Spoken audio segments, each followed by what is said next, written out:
আল্লাহ পাক রব্বুল আলামিন পৃথিবীর মানুষদেরকে সম্বোধন করে বললেন, ওয়ালিল্লাহি আলান নাসি হিজ্জুল বাইতি মান ইসতাতা ইলাইহি সাবিলা।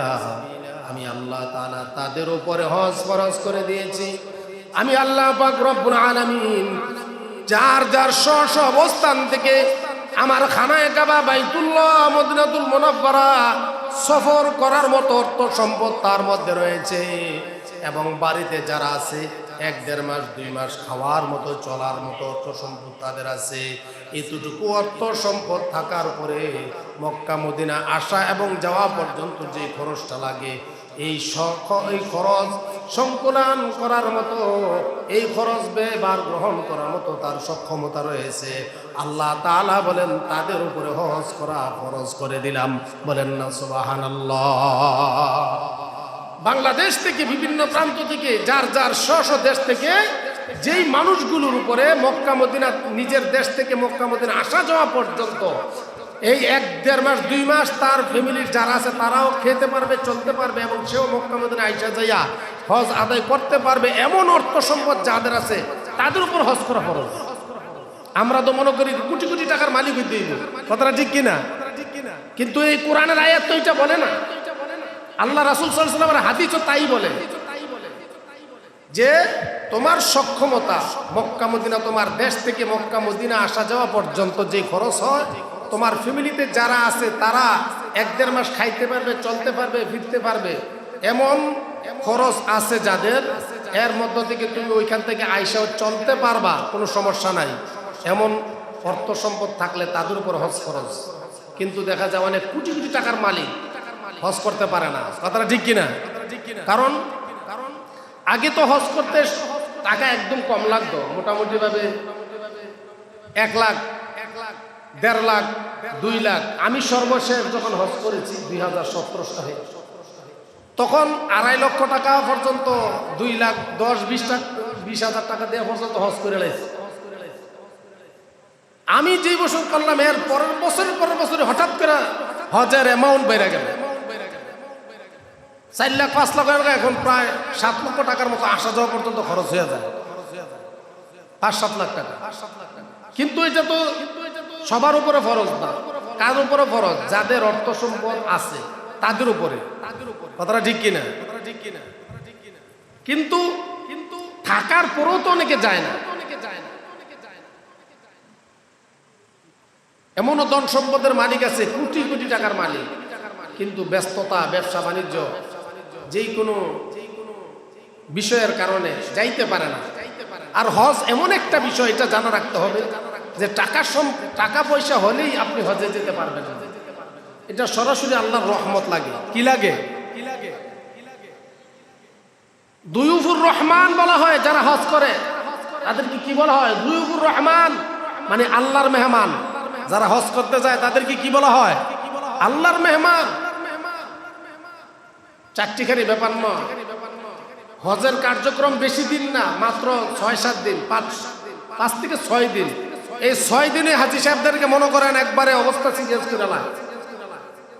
আপনাকে মক্কা থেকে যাইতে হবে মিনায়, মিনা থেকে যাইতে হবে আপনাকে সে আরাফার ময়দানে, আরাফার ময়দান থেকে আপনাকে যাইতে হবে মুজদালিফায়, মুজদালিফা থেকে আবার যাইতে হবে মিনায়, মিনা থেকে আবার যাইতে হবে কোরবানি দিতে, আবার যাইতে হইব শয়তানরে ফাতর মারতে, আবার আসতে হইব মক্কায়। কথাটা বুঝছেন না?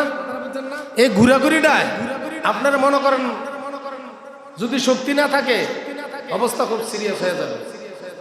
আর সৌদি আরবের তাপমাত্রা তো বাংলাদেশের চেয়ে অনেক বেশি, এবং ওই এলাকাটা হচ্ছে পাহাড়ি এলাকা, আর পাহাড় হচ্ছে পাথরের গরমটা কিন্তু বেশি। কথাটা ঠিক কিনা? পাথরের গরম, তাপ খুব বেশি। যেহেতু আমরা বাংলাদেশি, আমরা এত গরম সহ্য করতে পারি না। বাংলাদেশে মাত্র সামথিকে একটু গরমের তাপ পরে এই জন্য আমাদের সেন্টিমেন্টাল নষ্ট হয়ে থাকা, ঠিক থাকে না? এক-একজনে ঘর বাড়ি বিল্ডিং টিল্ডিং ধুইয়া সব মনে করেন গেঞ্জি আর গামছা লয়ে আমরা বাহিরে আইসা করি বাতাস খাওয়ানোর লেগে, ঠিক না বেটি? তো সৌদি আরবে তো মনে করেন তাপমাত্রা আরো অনেক বেশি। তো যারাই বিভিন্ন রাষ্ট্র থেকে যায় অনেকে কষ্ট হলেও কিন্তু এটা কষ্ট মনে হয় না, কারণ এটা আল্লাহর বিধান। সুবহানাল্লাহ বলেন।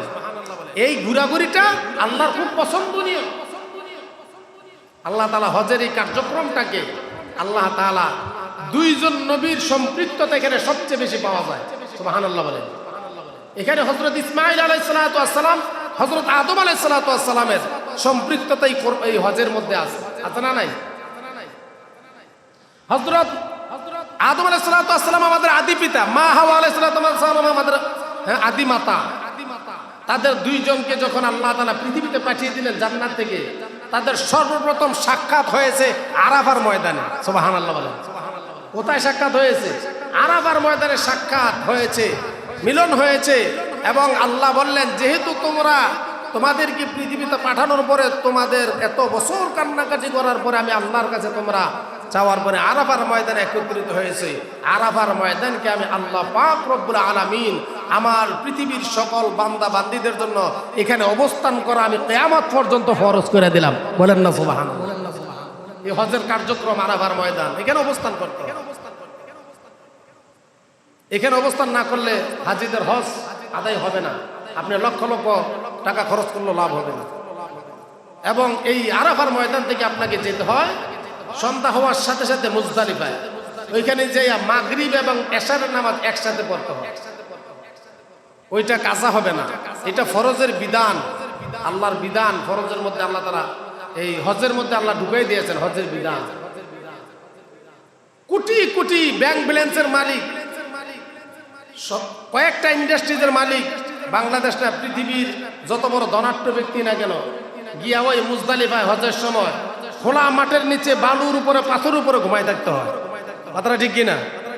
এটা হজের বিধান, হজের বিধানের মধ্যে এটা রয়েছে। তাহলে বোঝা গেল কি যে হজ আল্লাহর কাছে একটা মকবুলিয়াতের বিষয়। এই জন্য হজ করার জন্য আবেগ থাকা দরকার। কথাটা ঠিক কিনা? আগ্রহ থাকা দরকার। মুসলমান হিসাবে আপনার আমার মধ্যে একটা আন্তরিকতা, ভালোবাসা আল্লাহ এবং তার রাসূলের প্রতি। যেই খানা কাবা বাইতুল্লাহ আমরা ছবিতে দেখি, আপনি যখন হজ করতে যাবেন মাতাফের ভিতরে ঢুকে যখন আপনি তাওয়াফ করবেন, কাবাটা আপনার সামনে থাকবে। সুবহানাল্লাহ বলেন। যত কাবার দিকে তাকাইবেন ততই আপনার গুনাহ মাফ হইতে থাকবে। সুবহানাল্লাহ বলেন। তাহলে এটা চারটিখানি ব্যাপার না। খানা কাবা বাইতুল্লাহর চত্বরে, সেই খানায় কাবায় যদি আপনি 1 রাকাত নামাজ পড়েন 1 লক্ষ রাকাত নামাজের সওয়াব। সুবহানাল্লাহ বলেন। কত রাকাত নামাজের সওয়াব? 1 লক্ষ রাকাত নামাজের সওয়াব যদি খানায় কাবা বাইতুল্লাহ আপনি 1 রাকাত নামাজ পড়েন। মদিনাতুল মুনাওয়ারা নবীজির রওজা মুবারকের সামনে নবীজির যে মসজিদে নববী, মসজিদের নববীতে আপনি 1 রাকাত নামাজ পড়লে 50,000 রাকাতের সওয়াব।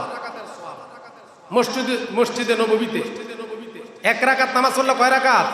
50,000 রাকাত নামাজের সওয়াব। আরেকটা মসজিদ হলো মসজিদে আকসা, আমাদের মুসলমানদের প্রাণকেন্দ্র। মসজিদুল আকসা এবং মসজিদুল হারাম, এই মসজিদগুলোর নাম সরাসরি আল্লাহ তাআলা কোরআনের মধ্যে ঘোষণা করে দিয়েছেন। সুবহানাল্লাহ বলেন।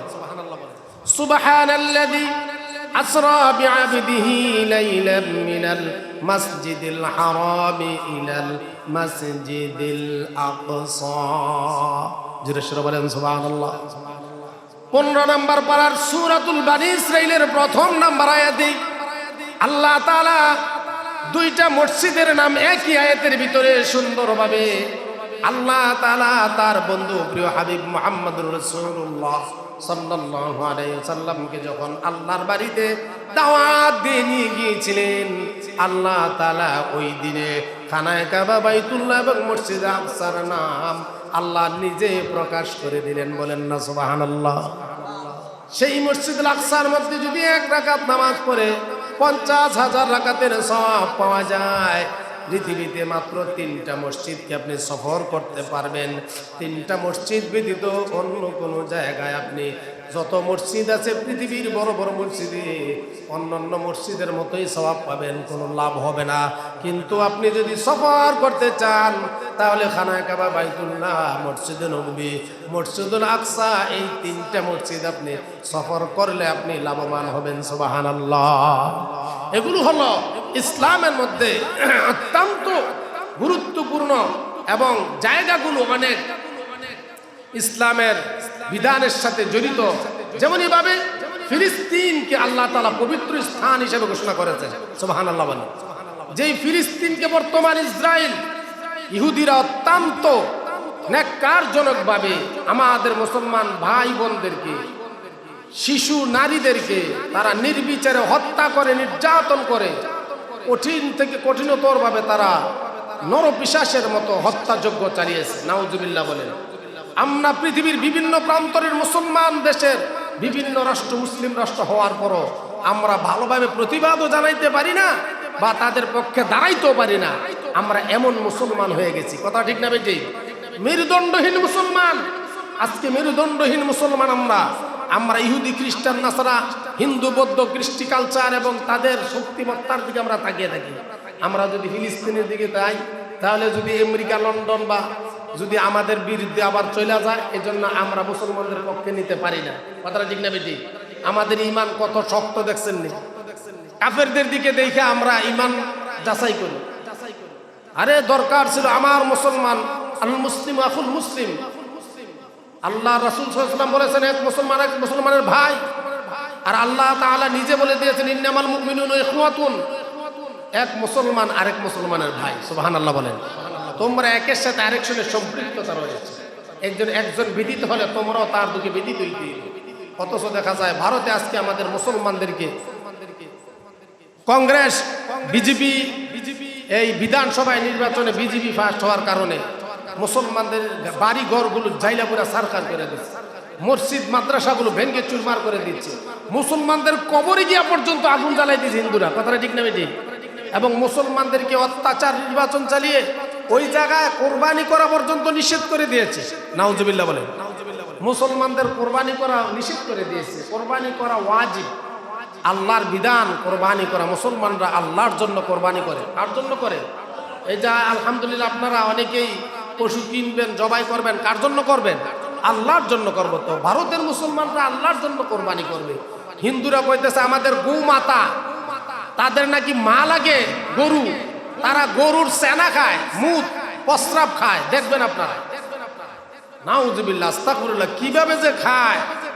তাদের গরু চেনা খায় তো খায়, আবার গোবর দিয়া তারা এগুলা পানি দিয়ে মিশাইয়া গোসল করে, অনেকে খায়, অনেকে এগুলার দিয়ে অনেক কিছু করে। নাউজুবিল্লাহ বলেন। শরীরে মাখে, এটা করে, এমন আছে না নাই? তারা এত খারাপ। হিন্দু যাত্রা কিন্তু সবচেয়ে বেশি খারাপ, মানে অপবিত্র তারা সবচেয়ে বেশি। এই জন্য এটা কেন বললাম যে মুসলমানদের একটা বিধানকে তারা কি করে দেয়, নিষেধ করে দেয়। কিন্তু মুসলমানরা বলছে ঠিক আছে, সরকারি পক্ষ থেকে যদি আমাদের কোরবানি নিষেধ হয়, আমাদের তো কোরবানি করা আমাদের পক্ষ থেকে আমরা ওয়াজিব, এটা আমরা করব। গরু না পাইলে আমরা খাসি দিয়ে করব বা অন্য কিছু দিয়া। কিনা যখন বন্ধ করে দিছে, এখন পশ্চিমবঙ্গের বা ভারতের ওই যারা মুসলমানদেরকে আশা কইরা তাদেরকে তাদের মুসলমানদের কাছে গরু বেচবো, যারা মনে করেন 1 বছর 2 বছর আগে থেকে ব্যাংকের থেকে লোন ওঠায় না গরু পাল্টাছে, তাদের তো অবস্থা সিরিয়াস। কথাটা ঠিক না বেটি?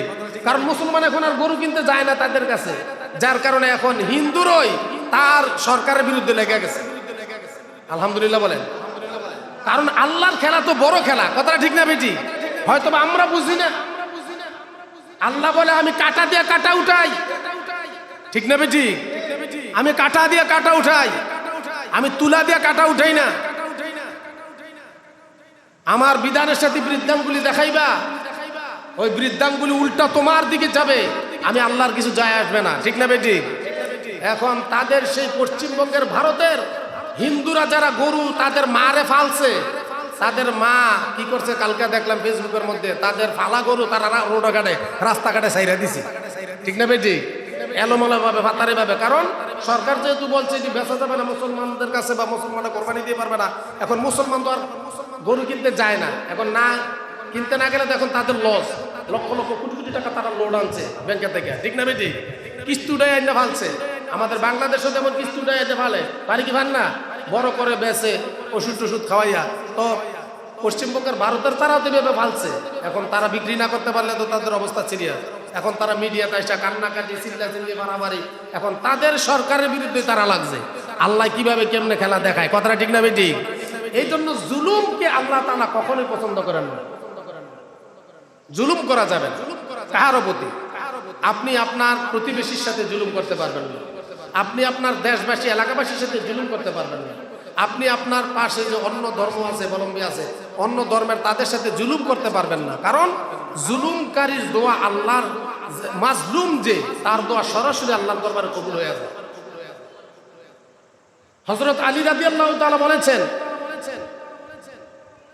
হযরত আলী রাদিয়াল্লাহু তাআলা জলিল কদর সাহাবী, অত্যন্ত গুরুত্বপূর্ণ ব্যক্তি, যিনি আল্লাহ রাসূলের আপন চাচাতো ভাই, যার জন্মটা হয়েছিল খানায় কাবা বাইতুল্লাহর ভিতরে, সুবহানাল্লাহ বলেন, যিনি হযরত ফাতিমাতুজ জাহরা রাদিয়াল্লাহু তাআলা আনহার জামাতা, আল্লাহ রাসূলের মেয়ের জামাই, হযরত ইমাম হাসান ইমাম হুসাইন রাদিয়াল্লাহু তাআলা আনহুমার বাবা, সুবহানাল্লাহ বলেন, যিনি জান্নাতে যাওয়ার 10 জনের মধ্যে 4 নম্বরে সিরিয়াল এবং খোলাফায়ে রাশিদের মধ্যে 4 নম্বরে সিরিয়াল, সুবহানাল্লাহ বলেন। সে হযরত আলী রাদিয়াল্লাহু তাআলা আনহু বলেছেন, মুসলমান মানুষেরা শোনো, কোন মানুষকে তুমি জুলুম করার পরে, অত্যাচার নির্যাতন করার পরে মানুষটা যদি নীরব থাকে, তোমার কোনো প্রতিবাদ না করে, মনে মনে সে আল্লাহর কাছে বিচার দেয়, তাহলে তুমি আল্লাহকে ভয় করো, সুবহানাল্লাহ বলেন। কারণ আল্লাহর বিচার হলো কঠিন বিচার, কথাটা ঠিক না বেটি? কারণ তুমি তাকে একটা আঘাত দিয়েছো কথা দিয়ে বা মায়ের মাধ্যমে, সে না হয় তোমাকে একটার জায়গায় 2টা দিত জিদ্দের কারণে, কিন্তু সে কিন্তু তা করে নাই, তোমার জিদকে হজম করেছে, তোমার নির্যাতনকে হজম করেছে, ধৈর্য ধারণ করেছে, আল্লাহর কাছে বিচার দিয়েছেন। আল্লাহ বলেন, একের অধিক আমি সবসময় মানুষকে দেই, সেটা অত্যাচার হতে পারে, সেটা নির্যাতন হতে পারে, সেটা ভালো হতে পারে, সেটা খারাপ হতে পারে, কথাটা ঠিক না বেঠিক?